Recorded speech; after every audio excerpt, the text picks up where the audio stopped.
घर की बालकनी या छत की रेलिंग में अक्सर आपने जमी हुई धूल देखी होगी, जो आमतौर पर सड़क किनारे खड़ी कार पर भी देखी जा सकती है। वहीं घर के अंदर भी धूल के छोटे छोटे कण जमा हो जाते हैं, जिससे साफ सफाई का काफी हद तक काम बढ़ जाता है।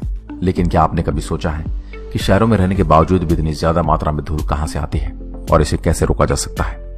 अगर हाँ, तो इस वीडियो को देखने के बाद आपको जिज्ञासा भी शांत हो जाएगी।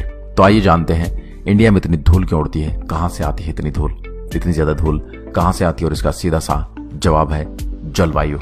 भारत में उड़ने वाली धूल के लिए 90% भीतरी जलवायु जिम्मेदार है, वहीं 10% बाहरी जलवायु भी इसमें अहम भूमिका निभाती है। दरअसल मानसून का मौसम दक्षिण एशियाई देशों में ही देखने को मिलता है, जिसमें भारत, पाकिस्तान, नेपाल और भूटान जैसे देशों का नाम शामिल है। बरसात का मौसम होने की वजह से भारत में कुछ महीने लगातार बारिश होती रहती है, जबकि यूरोपीय देशों में इस तरह मानसून का कोई मौसम नहीं होता। लेकिन इसका यह मतलब नहीं कि विदेशों में बारिश नहीं होती, बल्कि वहां बारिश का कोई मौसम फिक्स नहीं है। उन देशों में साल भर थोड़े थोड़े समय के गैप में बरसात होती है, जबकि भारत जैसे देशों में मानसून का एक फिक्स महीना होता है। इस दौरान लगातार कई दिनों तक बारिशें होती हैं, जिस वजह से मिट्टी में इतनी ज्यादा नमी आ जाती है कि वो कीचड़ में तब्दील हो जाती है। भारत में मानसून आने का सबसे बड़ा कारण है बंगाल की खाड़ी और अरब सागर में आने वाले बरसाती बादल, जिससे अलग अलग राज्यों में जुलाई से सितंबर के बीच सबसे ज्यादा बारिश होती है। इस बरसात की वजह से सूखे जंगल, पेड़ पौधे खिल जाते हैं और चारों तरफ हरियाली छा जाती है। लेकिन बारिश का सीजन खत्म होते ही पेड़ पौधे धीरे धीरे मुरझाने लगते हैं और जमीन अपनी नमी खो देती है।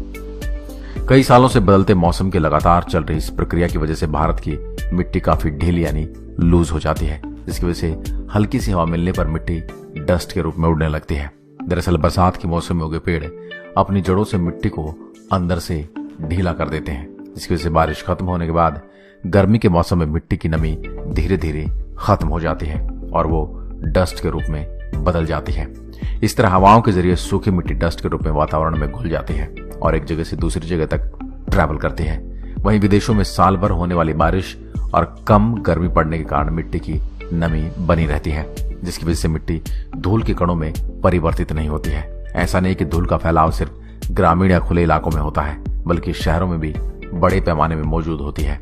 सड़क पर चलती गाड़ियों से उड़ने वाली धूल सेहत के लिए हानिकारक तो होती है, साथ में गंदगी फैलाने का काम भी करती है। शहरों में धूल उड़ने का सबसे बड़ा कारण है अनियंत्रित निर्माण कार्य और प्रदूषण। शहरी जीवन को आसान बनाने के लिए मेट्रो, फ्लाईओवर, अंडरपास और सबवे जैसे बड़े निर्माण किए जाते हैं, जिसकी वजह से ईंटें और सीमेंट के कण धूल में बदल जाते हैं। आज की वीडियो में बस इतना ही। अगर वीडियो पसंद आई हो तो लाइक कीजिए।